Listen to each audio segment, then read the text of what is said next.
Yesterday, regional fire brigades were kept busy with a number of outbreaks. Also, the Rural Fire Service is warning big penalties apply to anyone lighting a fire during a total fire ban. With winds reaching up to 70 kilometres an hour yesterday, most of the region's rural fire brigades were on standby. Some had a taste of things to come this summer.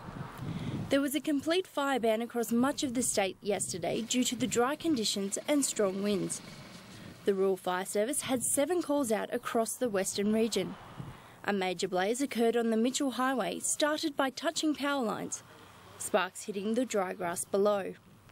The fireys responded quickly and extinguished the blaze before it got out of control. Getting out of a day like yesterday with very little fire incidents and very little damage is really a godsend for us. The Rural Fire Service, Brett Bowden, says public cooperation has been a great help. Any activity that people do in the outdoors on a day like yesterday, particularly with power tools and with machinery, can result in a fire. So a lot of people did abstain from those sort of activities, and that was very good to see. So hopefully the coming summer we'll see the same sort of cooperation from the public. People caught lighting fires during a fire ban will face stiff penalties.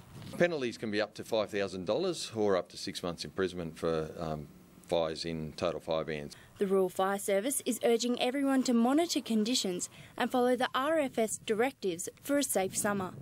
Kate Fotheringham, WIN News. Private